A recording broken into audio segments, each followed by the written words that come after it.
Je vais chercher de toutes les manières les moyens pour en sortir. Et je vais voir, je vais sentir les groupes, les joueurs qui sont là, je dis maintenant, qui sont vraiment de pouvoir en sortir parce qu'il y a le match pour sortir. Et je pense qu'on perdra encore. On aura des matchs où on fera des défaites, mais on aura des matchs où il faut les gagner. Et il faut essayer de les faire n'importe où.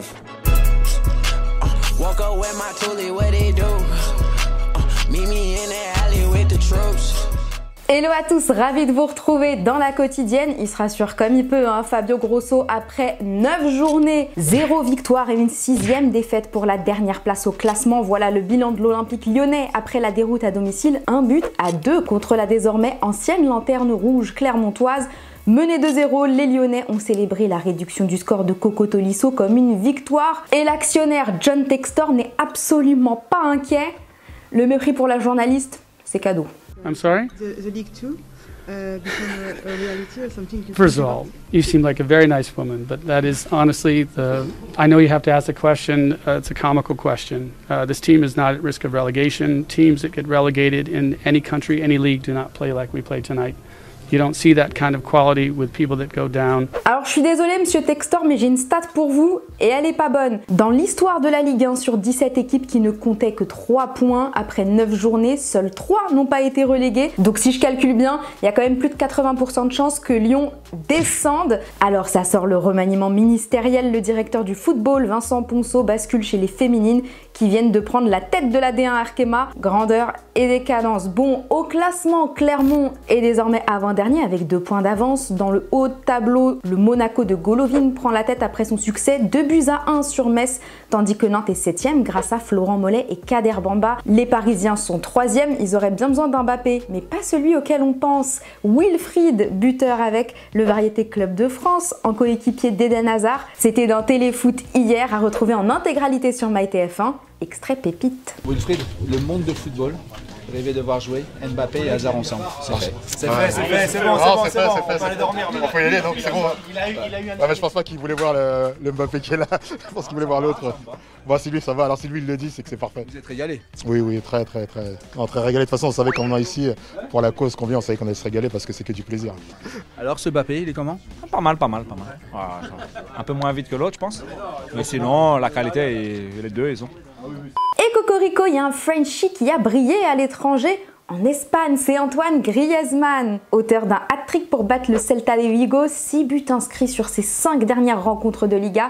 Ça s'éclate chez les Colchoneros, pendant que le Real a fait match nul à Séville. Sur fond de racisme dénoncé par Vinicius qui a remercié les Andalous après qu'ils ont banni à vie le supporter concerné, le Brésilien explique néanmoins avoir eu accès à une vidéo sur laquelle un enfant aurait réalisé un autre acte raciste. Le Madrilène a pointé du doigt le manque d'éducation des jeunes générations. Soutenu par ses coéquipiers, il reste quand même des gens conscients sur cette planète.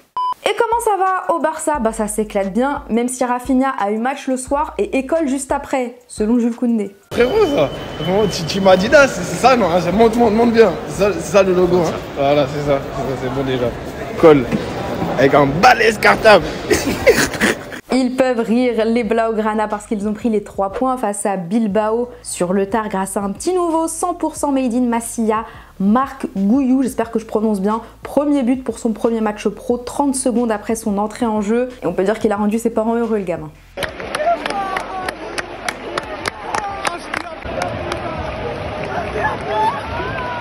Allez, c'est l'heure du football vrai. On aime bien aller au Brésil, chez Islam Slimani par exemple. Son club de Coritiba s'est incliné 2-0 contre Palmeiras et au compromis en voyant une de leurs stratégies complètement éclatée. Les centraux montent puis redescendent synchro. Paf pour le latéral, bah non, ça sort. Bien wesh pour les automatismes, ça les gars. Et au Brésil, toujours Internacional a mis 7 buts à Santos pour le plus grand plaisir d'un fan qui a quelques soucis avec les maths. Les calculs sont pas bons. Eh, allons en Italie, ça faisait longtemps. C'est José le Terrible, jingle.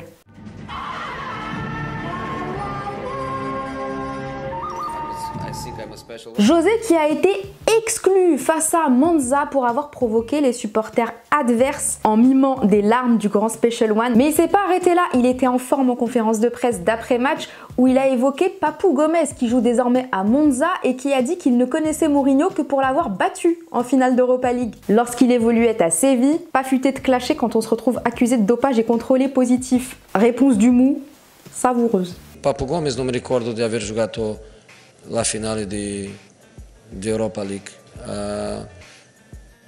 Penso che ha giocato contro la Juventus in semifinale, già con controllo positivo, però questo non è problema mio. Io un po' di tosse, però non voglio prendere quel sciroppo lì, perché sennò vado io al controllo e sono in difficoltà anch'io. Et ouais, parce qu'entre-temps, le champion du monde s'est exprimé et il s'est expliqué justement sur son dopage en assurant qu'il avait simplement utilisé une cuillerée de sirop pour la toux de son fils de manière involontaire, par erreur. Ouais, la cuillère, elle est tombée sur lui. Parfois, vaut mieux garder le silence, non? Apparemment pas pour lui. Triste y arrepentido, un accidente doméstico. Pero bueno, después tuve varios controles antidoping durante el Mundial y con el Sevilla y nunca pasó nada, siempre di negativo. Siempre traté de ser un ejemplo adentro y fuera de la cancha y creo que en mis 18 años de carrera pude cumplirlo. Así que no me quiero retirar de esta manera. Je vous pose donc la question du jour, un brin rageuse hein. Quand même, l'Argentine aurait-elle dû perdre son titre de champion du monde en voyant ce qui s'est passé avec Papou Gomez? Vous nous dites tout et demain on sélectionnera 2 commentaires. Puisqu'on parle de l'Italie, le Milanais Olivier Giroud a reçu Seb Bargnaud pour un superbe reportage à retrouver sur MyTF1 bien sûr. Et un passage n'a pas été diffusé dans Téléfoot, c'est lorsqu'il a rejoint en 2011 pour la première fois les Bleus. Je crois qu'il cherche un coupable, son coiffeur. Vous êtes arrivé le premier au rassemblement. Vous étiez pressé? Lors de mon premier rassemblement, j'étais aussi arrivé le premier. Donc...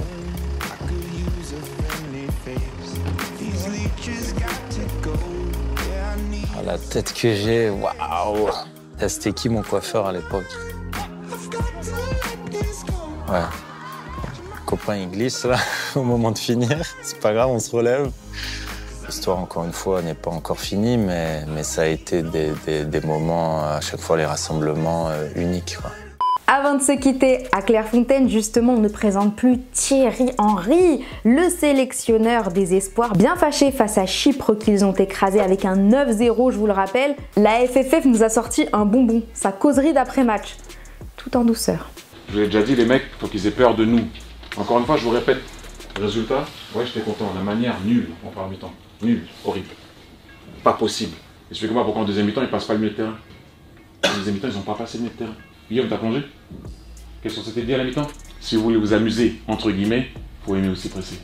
Et voilà, c'est déjà la fin de la quotidienne, mais on va vous laisser en très bonne compagnie, celle de Olivier Giroud qui nous parle de ses ambitions, parce qu'il en a encore en bleu. On se retrouve demain. Allez, ciao.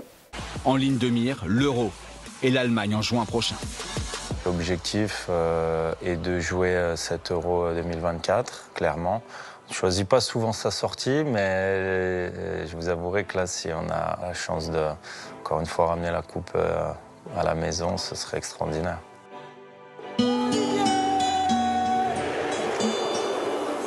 D'ici là, ça vous laisse quelques opportunités encore d'accroître votre avance au classement des buteurs. Ça aussi, on y pense. Ouais, ça aussi, ça fait partie du fil rouge. Et si je peux encore marquer quelques buts pour aider l'équipe et surtout pour prendre de l'avance sur Kylian, ce serait bien.